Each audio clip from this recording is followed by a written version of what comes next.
Hello' everyone, কি খবৰ? আপোনালোক সকলো ভাল চাগে? আসাম পুলিচ যিটো SLPRৰ ফালৰ পৰা এটা নটিচ আহিছে বৰ্তমান কালত। এতিয়া নটিচখনত লিখা আছে ধৰি লওক কামাণ্ডোৰ যিটো 164 বেটেলিয়নৰ ধৰি লওক যি আছিলে ৰিজাল্টসমূহ যি মুকলি হৈছে, ৰিজাল্টসমূহ মুকলি হোৱাৰ পিছত এতিয়া বৰ্তমান কালত এতিয়া আহিব আমাৰ সাইকোমেট্ৰিক টেষ্ট, যে ৰিটেনটো নহয় আসাম কামাণ্ডোৰ যিখনে আছিল সেইখিনি ফিজিকেল আৰু ডাইৰেক্ট ভাইভা টেষ্ট হ'ব। ভাইভা টেষ্টৰ পিছত ডাইৰেক্ট এপইণ্টমেণ্ট সিহঁতৰ আহিব ধৰি লওক। আৰু এতিয়া বৰ্তমান কি আছে ধৰি লওক সিহঁতৰ বাকী আছে, ফিজিকেলটো অলৰেডি হৈ গ'ল। নেক্সট আছে ধৰি লওক সাইকোমেট্ৰিক টেষ্ট। এই সাইকোমেট্ৰিক টেষ্টৰ কাৰণে কোন শিক্ষকসকল লোৱাক মাতিছে বা কোন শিক্ষকসকল লোৱা আহিব তাৰ কাৰণে আৰু ডেটখিনি মুকলি কৰি দিছে। কেই তাৰিখৰ পৰা সাইকোমেট্ৰিক টেষ্টৰ এডমিট ডাউনলোড কৰিব পাৰিব আৰু কেতিয়াৰ পৰা এডমিটসমূহ ডাউনলোড কৰিব আৰু কেতিয়াৰ পৰা এক্সাম হ'ব।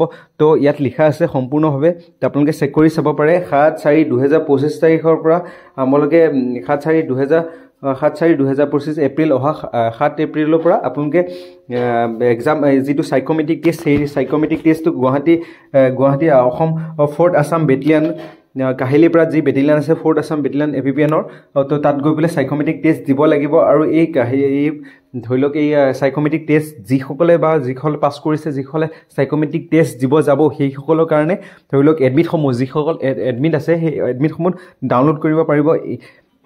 2/4/2025 তাৰিখে আপোনালোকে এডমিটসমূহ সম্পূৰ্ণভাৱে ডাউনলোড কৰিব পাৰিব। এই সম্পূৰ্ণ ডাউনলোড কৰিব টাইমটো হ'লে 11টা বজাৰ পৰা তোমালোকে ডাউনলোড কৰিব পাৰিবা। তো ডাউনলোড কৰি তোমালোকে এডমিটসমূহ ডাউনলোড কৰি কেতিয়া কাৰ কিমান তাৰিখে আছে চেক কৰি পেলাই তোমালোকে ধৰি লওক গুৱাহাটী যাব লাগিব। গুৱাহাটী 4th আসাম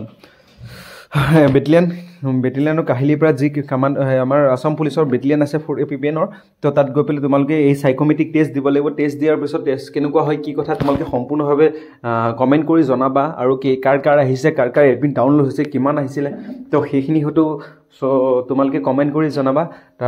ভিডিঅ'টো ইমানে আছিলে। থেংক ইউ ছ' মাছ। এতিয়া